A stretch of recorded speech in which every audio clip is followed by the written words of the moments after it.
BFM Business, Focus Retail, Noémie Vira. Bonjour à tous, je suis ravie de vous retrouver aujourd'hui pour répondre à cette question. La fête d'Halloween représente-t-elle toujours un temps fort commercial dans le retail en France? On fera le point avec notre expert d'Altavia, c'est le thème de notre émission. Alors la passion des Français pour la chasse aux bonbons, tradition préférée pour 57% d'entre eux. Ils adorent en consommer, ils adorent aussi en offrir. Et puis en ces temps de crise, le bonbon c'est aussi une valeur refuge. Alors qui de mieux pour en parler que le leader de la confiserie, Haribo? Voici tout de suite mon premier invité sur BFM Business. Soyez les bienvenus. Focus Retail, l'interview. J'ai le plaisir d'accueillir sur ce plateau Jean-Philippe André. Bonjour. Bonjour. Vous êtes président du directoire Haribo en France et à mes côtés également Ludovic Noël. Bonjour. Vous êtes directeur général d'Altavia Aura. Merci à tous les deux de m'avoir rejoint sur ce plateau. Alors, inutile de présenter le leader de la confiserie en Europe, mais tout de même un petit peu d'histoire. Le nom Haribo vient du nom de l'inventeur de la marque, Hans Riegel, le confiseur allemand créé la marque en 1920. Jean-Philippe André, à quel moment la marque connut-elle son premier succès, son véritable premier succès? Le premier succès, c'est quand ce monsieur, Hans Riegel de Bonn, Haribo, a décidé, au moment où l'Allemagne allait très très mal, de se retirer au fond de son jardin et dans un apprenti de décider, je reviens à mon métier que je connais, je sais faire des bonbons. Il y avait une super associée, Gertrude, sa femme, et sa femme, super commerciale, elle a pris un vélo, et elle a commencé. C'est à partir du premier bonbon que ce bonbon Haribo est devenu indispensable pour tout le monde depuis 1920 et l'histoire continue. Et c'est quoi le premier bonbon qui vraiment a connu le plus grand succès? C'est l'ourson, c'est ça? À l'époque, traditionnellement, dans l'imaginaire des gens, ce qui était très populaire, c'était les ours qui dansaient. Vous voyez l'image du Moyen-Âge, l'ours qui danse. Et donc, on faisait un ours dansant. En allemand dans le texte, un Tanzbär. À ça, c'est ajouté toute l'histoire qui est liée aussi au Teddy-Bear du président Roosevelt. Roosevelt qui va à la chasse, doit absolument tuer quelque chose. On veut lui donner en pâture un ourson. Il lui sauve la vie, il le prend pas. Et donc tout ça, ça a nourri cette histoire de l'ourson. Ce qui fait qu'aujourd'hui, chez Haribo, mondialement, le numéro 1, c'est toujours ce petit ourson. Donc un succès quasi immédiat qui ne s'est jamais éteint en France, où vous êtes présent depuis 46 ans. Alors on connaît vos produits phares, vous avez parlé de l'ourson, les fraises Tagada, mais aussi les crocodiles gélifiés. Quelle part du marché français détenez-vous ? Écoutez, moi ça fait une quinzaine d'années maintenant que j'ai la chance de présider cette société. On a dû démarrer avec 20 points de part de marché. À l'heure où on se parle, on doit être à 43, 44. Donc vous voyez, on est à 44, on a près de la moitié en valeur et près un peu plus maintenant en volume en termes de part de marché sur la France. Oui. Votre siège est à Marseille, c'est une filiale importante, la France ? La France est la deuxième filiale. La filiale est à Marseille, on en est très fiers parce qu'à l'époque, quand Hans Riegel, son fils, a voulu explorer le marché français, ils sont allés jusqu'au bout de leur logique, ils sont arrivés à Marseille, ils ont trouvé une petite société, ils ont acheté cette société et de là est partie l'histoire de Haribo en France. Et comme je le disais, aujourd'hui c'est la deuxième société du groupe. Oui. Et puis vous avez créé aussi un musée à Uzès. Ça cartonne. Combien de visiteurs? Quand on aime, on s'arrête pas. C'est-à-dire que nous, on pense qu'il y a vraiment une expérience. Le bonbon n'est pas indispensable. Ce qui est indispensable pour vous, c'est de donner du plaisir. Et dans le contexte actuel, notamment, on est ici chez BFM, toute la journée, vous traitez comme de sujets extrêmement sérieux. Moi-même, des fois, avec une autre casquette, je les traite aussi. Le bonbon, c'est ce moment régressif. On a tous quelque chose en nous de Tagada ou de Dragibus. Ce qui fait qu'on a poussé le point et on a créé, il y a très longtemps déjà maintenant, un musée du bonbon. Et il y a près de 280 000 personnes qui viennent, qui payent pour avoir une expérience de marque et qui plongent dans la marque Haribo à Uzès. Vous parlez d'expérience de marque, il y a la fête d'Halloween qui approche, cette fête qui a contribué à 15% du chiffre annuel de la confiserie de sucre l'année passée. Comment on prépare cet événement chez Haribo? Vous êtes entouré de bonbons, est-ce qu'il y a des références exclusives pour cet événement? On prépare ça comme le Tour de France. Je vous le dis parce qu'on est sponsor du Tour de France aussi. C'est-à-dire... c'est une semaine, 2 semaines de vente en magasin, c'est 1 an de travail. C'est-à-dire qu'on va faire Halloween là, aujourd'hui. Donc à peine la fête passée, vous préparez déjà la prochaine. On tire le bilan. et quels sont les futurs bonbons qu'on va proposer pour l'an prochain. On y réfléchit 3-4 mois, brainstorming, on va vous interroger si vous êtes consommatrice. On se met en situation de les produire, parce qu'ils sont de plus en plus sophistiqués, dans des packaging de plus en plus sophistiqués. Après, il faut produire, c'est-à-dire qu'on va produire entre mai, juin, juillet. On aura tout proposé à nos clients, Monsieur Système U, Monsieur Intermarché, mais chaque boulangerie également, chaque station-service de ce pays. Et après, on est là pour faire effectivement la plus grande opération de l'année pour la confiserie. Alors là, vous nous avez amené vos produits en plateau. Ce sont des bonbons qui sortent de l'ordinaire. Présentez-nous-les. Alors, il y a à la fois de l'ordinaire, puisque vous connaissez les bonbons que vous avez cités, mais Halloween, c'est tellement important que, d'ailleurs, le consommateur l'exige de nous. Ils veulent des bonbons spécifiques, des formes spécifiques, un accompagnement spécifique. C'est-à-dire, Halloween, c'est un rite. Vous allez où vos enfants, vos familles vont se déguiser. Vous allez faire du trick and treat, vous allez toquer chez les gens. Maintenant, ce dont ils ont besoin, c'est via le digital, ils veulent de l'escape game. C'est-à-dire que même le concept lui-même de Halloween chez Haribo n'est plus le même que celui qu'il était il y a même 5-6 ans. Vous investissez dans le gaming ? Bien sûr, bien sûr. D'accord. Parce que c'est une exigence. Vous voulez jouer avec les produits Haribo en escape game. En plus, quand même, il faut continuer à insister là-dessus, la convivialité originelle de cet événement qui consiste à vous déguiser. Vous êtes un petit gamin, vous allez toquer chez votre voisin, et ce monsieur ou cette dame a 70, 75 ans, et puis elle va vous donner un bonbon. C'est quand même quelque chose qui fait partie quand même de la convivialité et dont on a beaucoup, et je pense, de plus en plus besoin par les temps qui courent. Je crois que Ludovic a envie de goûter les bonbons que vous avez apportés en plateau. Peut-être que vous pouvez nous les faire passer. Je vais vous les faire passer tout en signalant qu'ils sont en vente libre dans tous les bons supermarchés. Exactement. Évidemment. Et moi, je reviendrai peut-être sur cette question-là. Au moment du confinement, on a vu un certain nombre de marques être tentées par la stratégie direct to consumer. On a vu du ketchup Heinz qui est de se dire, puisque le retail est fermé, puisque les magasins sont fermés, il va falloir peut-être qu'on réfléchisse à des stratégies pour vendre directement à des clients sans passer par des réseaux. Vous les avez cités, vous êtes présents partout, stations-service, cinéma, retail, on va dire de type GSA.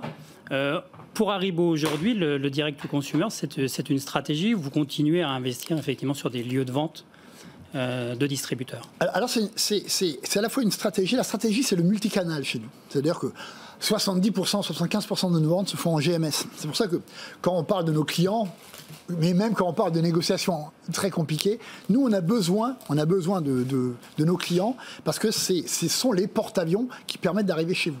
Mais j'évoquais tout à l'heure, deuxième canal, ce qu'on appelle l'impulse, c'est la quotidiennité. Vous êtes dans le métro à Paris. Combien de mètres devez-vous faire pour acheter un Haribo ? Vous êtes à la gare de Lyon, gare du Nord, combien de mètres ? Vous allez chez votre boulanger, combien de mètres ? Mais, pour aller dans votre sens, on a aussi, mais on n'a pas attendu le Covid pour faire ça, on a développé depuis une dizaine d'années, on a à peu près 23, 25 magasins propres Haribo, où on développe sur l'ensemble du territoire l'univers Haribo qui vous permet d'être en contact. En plus d'ailleurs du musée. Est-ce que ces magasins en particulier vous permettent aussi d'avoir des retours consommateurs qui vous aident dans les innovations que vous allez lancer derrière ? Nous, ce qui est important, on est friand parce que c'est le métier qui veut ça, on est friand d'études très très sophistiquées avec des panélistes, etc. On le fait parce que c'est notre métier, et puis moi je suis né là-dedans et on continue à faire. Et votre point est extrêmement important, il faut qu'on continue à garder l'intuitivité immédiate qui vient de votre réflexion. Et j'ai besoin, donc on a des centaines de milliers de contacts à travers nos magasins propres. On a aussi beaucoup de contacts par rapport à ce qu'on appelle dans le jargon des focus group. Ouais. Mais cette intuitivité immédiate et de pouvoir dire, tiens, qu'est-ce qui est en train de changer à la fois dans vos têtes, dans vos cœurs, parce que je répète, c'est pas qu'un bonbon vous achetez, vous voulez bien plus qu'un bonbon. Et derrière aussi dans votre estomac, j'ai besoin de savoir ça. J'ai du mal à me concentrer, puisque ça sent vraiment les fraises Tagada. J'ai eu le malheur d'ouvrir le seau de bonbons. Alors, je vais aborder un autre sujet avec vous, Jean-Philippe André. Vous êtes aussi président de l'Association nationale des industries alimentaires. Donc, le sujet qui domine l'actualité en ce moment, c'est bien sûr l'inflation, qui a déjà atteint quasiment 8% sur un an dans l'alimentaire. Les prix continuent d'augmenter. Est-ce que cette augmentation, elle doit être impactée au niveau des consommateurs, selon vous, Jean-Philippe André ? Nous, on ne fait pas les prix. Mais on doit intégrer des coûts. C'est très important pour les gens qui nous écoutent. Et au niveau des coûts, il faut que la réalité de la logique économique soit traduite en définitive dans le prix que vous allez acheter. Je m'explique. Ça fait très longtemps que vous parlez ici, on a beaucoup parlé, notamment sur BFM Business, du fait que les matières premières agricoles ont augmenté. Dans le petit sachet que vous avez là, il y a du sucre. Je n'y peux rien si ce sucre augmente. Si j'ai le choix, c'est de ne pas acheter de sucre. Mais vous vous rendrez vite compte que ce plateau, il n'aura pas l'aspect festif qu'il a maintenant. La deuxième chose, dans mon petit sachet, j'ai aussi besoin de le conditionner. J'ai besoin d'avoir la matière plastique, j'ai besoin d'avoir une boîte, j'ai besoin de carton. J'ai toujours pas le choix. Ou, je répète, le choix de ne pas produire. Vous serez d'accord avec moi? On continue la prochaine étape. Ce qu'on vient de découvrir depuis quelques semaines, c'est notamment un choc de l'énergie. Moi, j'appelle ça un tsunami de coûts. Donc, à la fin, à travers l'exemple de Haribo, mais c'est valable pour toute la filière. Il faut bien avoir clair en tête ceci, c'est que le choc des coûts doit, d'une manière ou d'une autre, sans qu'il y ait un déni, être traduit dans les coûts et dans les prix, dans les tarifs qu'on propose. Et si ceci n'était pas fait, et je reviens un peu à la mission, et je pense que c'est une mission très noble de notre industrie. Je dis toujours, c'est la première industrie de France. Il y a 16 000 entreprises. 98% de ces entreprises, ce sont des PME. S'il n'y a pas cette logique de prise en compte, attention, la chaîne de la nourriture peut être fragilisée. On a bien tenu pendant la Covid. Il ne faut pas qu'à travers la crise de l'énergie qu'on a actuellement, c'est pour ça qu'on est très très sensible et très attentif à ce qui va se décider un peu au niveau des pouvoirs publics ici à Paris, encore beaucoup plus ce qui se décide en ce moment au niveau européen, il faut que ça se traduise dans les prix. Là, il n'y aura pas, il y a eu cette musique à un moment d'effet d'aubaine, personne ne fait d'effet d'aubaine. Je n'ai aucun intérêt, moi, à vous vendre 1 centime trop cher ceci. Dernière question, puisqu'on n'a plus de temps, est-ce que vous attendez davantage d'aide de la part du gouvernement ? Aujourd'hui, on est soutenu, l'État ne peut pas tout faire. Par contre, il faut qu'il y ait une clarté extrêmement rapide dans les toutes prochaines semaines, sinon tout prochains jours, sur est-ce que oui ou non on plafonne l'énergie, est-ce que oui ou non on déconnecte, de manière à ce que chaque chef d'entreprise sache à quel coût il va acheter son énergie l'an prochain. Merci Jean-Philippe André. Je rappelle que vous êtes président du directoire Haribo France. Merci Ludovic Noël. On vous retrouve juste après le journal du retail présenté par Eva Jaco. Focus Retail, le journal du retail. Bonjour Eva. Bonjour Noémie. On commence ce journal par la marque Don't Call Me Jennifer qui s'engage pour redonner du pouvoir d'achat aux étudiants en difficulté. C'est vrai que certains sont dans une situation très précaire. Oui, l'opération 100% remboursée, 100% stylée a lieu dans 230 magasins Don't Call Me Jennifer en France et également sur leur site internet. Elle se tiendra jusqu'au 6 novembre prochain. Alors la cliente choisit des produits qui figurent dans l'offre et ces derniers lui seront remboursés à 100% par des bons d'achat. L'objectif de cette opération, c'est de lutter contre la précarité étudiante. Alors selon la directrice de la marque, Chloé Ortiz, c'est une manière de redonner du pouvoir d'achat aux jeunes au moment où ils en ont vraiment besoin. Autre marque à s'engager également contre la précarité étudiante, Getir propose des paniers à destination des étudiants. Des courses alimentaires de beauté et d'hygiène sont livrées aux jeunes dans 7 grandes villes étudiantes. 4 propositions sont disponibles à partir de 5 €. Et puis un nouveau centre commercial vient d'ouvrir ses portes dans le 14e arrondissement de Paris. Ça s'appelle les Ateliers Gaîté. C'est un nouveau projet multifonction. On peut travailler, faire son shopping, se restaurer et même se loger, Eva. Oui, tout à fait. Ce nouveau centre commercial inauguré par Unibail Rodamco Westfield s'étend sur 28 000 mètres carrés et sur plusieurs niveaux. Donc, il est situé dans le quartier de Montparnasse. On y retrouve une 60aine de magasins, comme par exemple Darty, Monsieur Bricolage, Gosport, Truffaut. On trouve même un hôtel Pullman ainsi qu'un food court nommé le Food Society de 35 000 mètres carrés avec une quinzaine de restaurants. Et puis, il y a aussi l'ouverture d'un nouveau magasin Leclerc à l'intérieur de ce centre commercial. Oui, il s'agit du 2e Leclerc parisien hyper urbain, après celui situé boulevard McDonald dans le 19e. Alors il s'étend sur 2500 mètres carrés avec une boucherie, une fromagerie et même une poissonnerie. Il propose au total 30 000 références. L'objectif ici, c'est de faire venir le prix Leclerc en centre-ville avec un objectif, celui de 25% moins cher que le concurrent le plus proche, en l'occurrence Franprix. Et puis les acteurs du discount en France marquent encore des points ce mois-ci. Ils gagnent de nouvelles parts de marché, 2,7% pour Aldi, 7,4% pour Lidl. Et face à cette embellie, un nouvel acteur arrive en France. Oui, tout à fait. Rendez-vous le 10 novembre prochain à Ponto-Combo, en région Île-de-France, pour découvrir le nouveau magasin discounter espagnol Prima Prix. Alors lui, il a été fondé en 2014. C'est une enseigne qui détient 160 magasins en Espagne et principalement à Madrid. Le magasin propose des produits grandes marques avec à 25 voire 40% moins cher qu'ailleurs. Alors Prima Prix se revendique comme l'outlet de la grande conso pour se différencier des acteurs comme Action, Stocomanie ou encore Maxi Bazar, et il ressemble un petit peu au discounter normal que l'on connaît nous en France déjà. Eva, il ne reste plus que 25 jours avant le début de la Coupe du Monde de foot au Qatar. En coulisses, certaines enseignes réfléchissent déjà à leurs opérations commerciales. C'est le cas de Conforama. Son idée va réjouir les fans de foot. Oui, exactement, comme Fnac Darty ou encore Boulanger.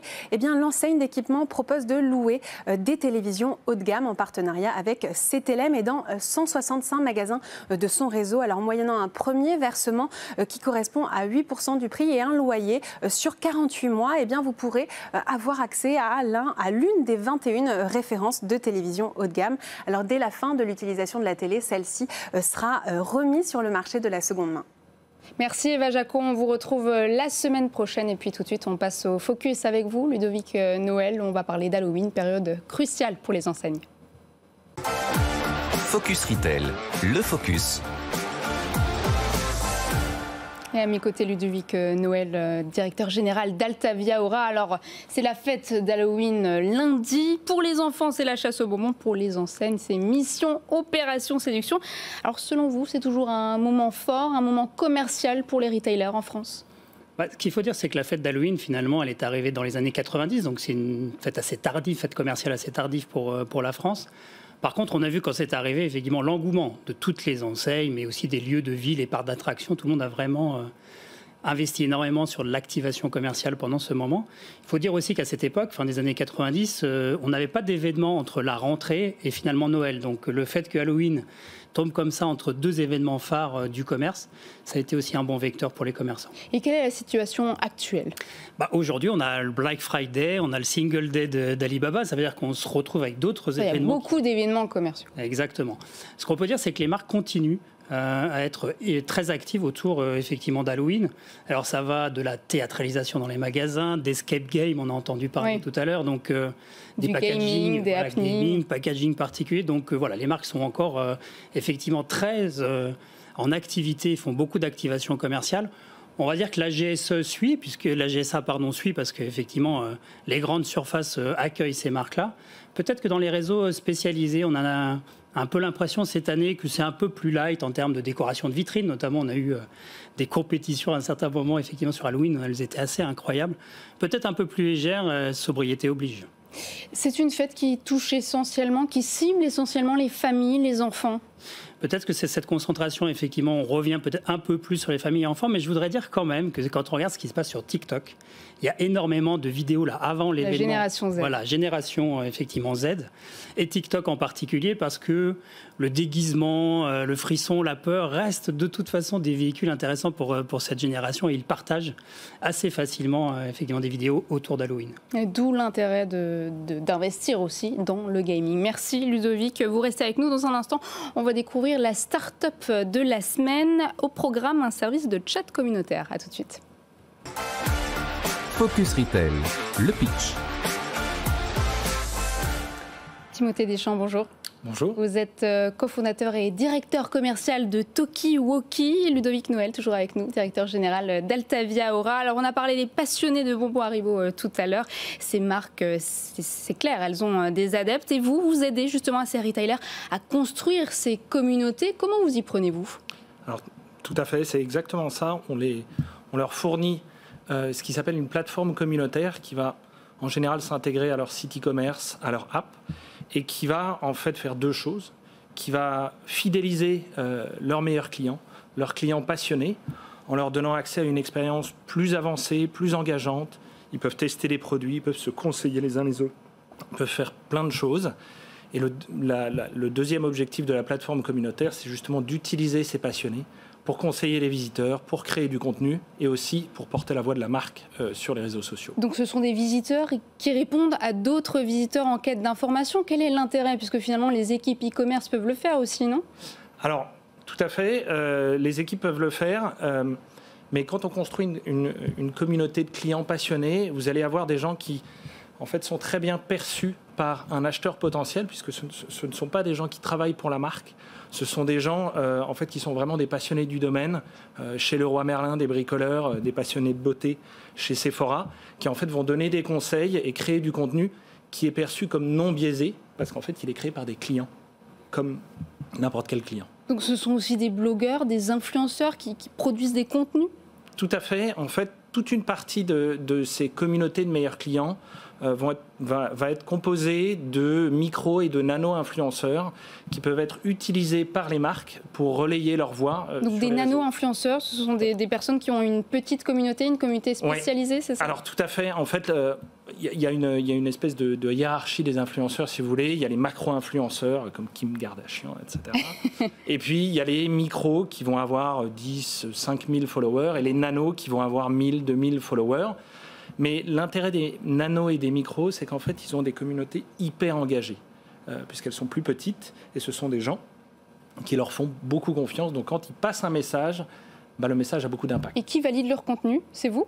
Alors non, c'est pas nous, c'est en général la marque. Après, il y a tout un système dans nos plateformes de gamification qui permet vraiment de faire émerger des créateurs de contenu en qui la marque peut avoir toute confiance. Ce qui est intéressant, effectivement, dans votre modèle, c'est que vous jouez sur deux choses à la fois. La première, c'est véritablement nos meilleurs clients d'une marque deviennent encore plus des meilleurs clients, notamment en termes d'achat, j'imagine, de panier moyen. Je ne sais pas si vous avez des chiffres par rapport à ça, mais ce qui est intéressant aussi, c'est que vous sortez de la promo et de l'opération promotionnelle. C'est-à-dire, dans ce que vous proposez, c'est cette capacité à proposer des expériences. Vous le disiez, effectivement, de l'inspiration et je crois aussi des événements en physique. C'est-à-dire c'est aussi le moyen de rassembler, parce qu'on est tous en ligne et à un moment donné, comment des marques deviennent un lieu dans lequel on peut rassembler sa communauté. Alors tout à fait.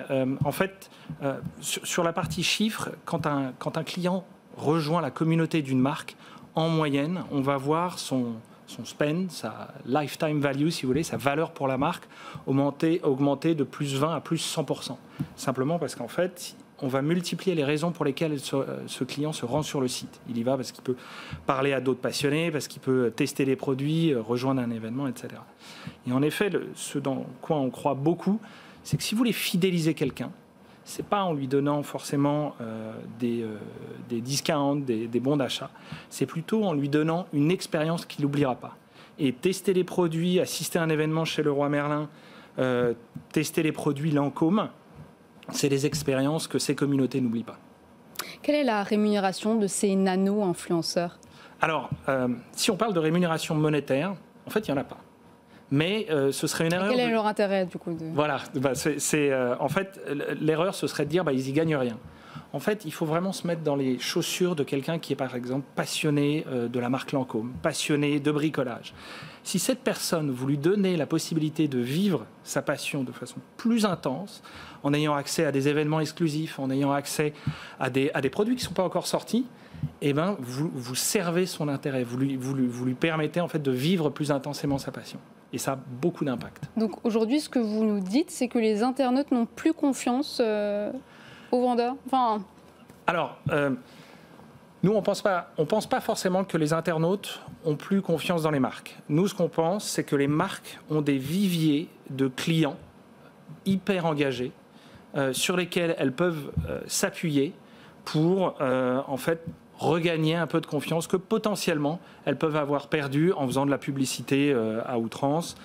Et nous, ce qu'on fournit comme outil, c'est littéralement une plateforme pour recruter ses meilleurs clients et pour les activer, justement pour relayer la voix de la marque. Peut-être dernière question, combien coûte l'abonnement annuel pour une marque comme Haribo, par exemple? Pour une marque comme Haribo, alors ça dépendra du trafic de leur site, mais ça varie de 50 000 € par an jusqu'à 100 000 € par an, en fonction, par exemple, des pays dont on parle. Merci beaucoup, Timothée Deschamps. Je rappelle que vous êtes cofondateur de Tokiwoki. Ludovic Noël, vous restez avec nous. On passe tout de suite aux chiffres de la semaine. Focus Retail, le chiffre de la semaine. Quelques chiffres avec vous, Ludovic Noël, directeur général d'Altavia Aura. Alors, on aura les résultats de cette année d'ici quelques jours. Mais ce qui est sûr, c'est qu'Halloween est un phénomène de société. Les Français se jettent sur les bonbons à cette période. Et l'an dernier, la consommation de confiserie a battu les records. Et oui, record pic historique, jamais connu dans le marché du bonbon. 94 millions d'euros. C'est le chiffre d'affaires les 15 jours durant la période d'Halloween et qui montre effectivement cette dynamique. Alors on ne va pas prendre l'année 2020 parce qu'elle est un peu particulière, on le sait bien, mais si on prend la référence 2019, c'est plus 11% par rapport à 2019, donc preuve de cette dynamique. C'est vrai que le secteur a tout de même été très affecté par le Covid aussi. Exactement. Alors les grands gagnants en fait par rapport à ce chiffre d'affaires 2021, d'abord c'est Haribo. Vraiment, on sent là le leader, 46% de part de marché dans ce chiffre d'affaires. Ensuite, on a les marques distributeurs, qui sont le deuxième vendeur de confiserie. Et enfin, le groupe Lutti, le confiseur Lutti. Et à eux trois, ils représentent 80% de ce chiffre d'affaires qui a été généré en 2021. Et c'est vrai que dans ces temps de crise, les Français ont aussi besoin de réconfort. On peut dire que le bonbon, c'est une valeur refuge. Oui, on peut le dire. On peut aussi ajouter que toutes les marques dans le marché du bonbon sont extrêmement innovantes. Ça va des nouvelles expériences gustatives avec beaucoup plus d'acidité, mais on voit aussi les têtes brûlées. Les têtes brûlées, qui est un grand succès, effectivement. On voit la théâtralisation dans les magasins, les investissements, les packagings spécifiques. Tout ça montre qu'effectivement, on espère qu'en 2022, la barre des 100 millions pourrait être franchie. Ça, on va le voir d'ici quelques jours. Mais autre chiffre intéressant, c'est le principal circuit de croissance entre 2019 et 2021. Oui, très étonnant. En fait, dans le chiffre d'affaires 2021, le principal canal de distribution des bonbons, c'est le drive, bien avant le supermarché, puisqu'il représente effectivement 32% de mode de distribution. Ça veut dire aussi que le bonbon est un fond de panier pour les gens qui achètent sur le drive. L'eau, les besoins essentiels et les bonbons qui sont commandés via le drive. Merci beaucoup Ludovic Noël. Je rappelle que vous êtes directeur général d'Altavia Aura. On vous souhaite tous les deux une très bonne fête d'Halloween avec plein de bonbons bien sûr. N'en abusez pas trop non plus. Je vous souhaite une excellente fin de semaine et à lundi dans Good Morning Business. Focus Retail, la distribution de demain s'invente aujourd'hui.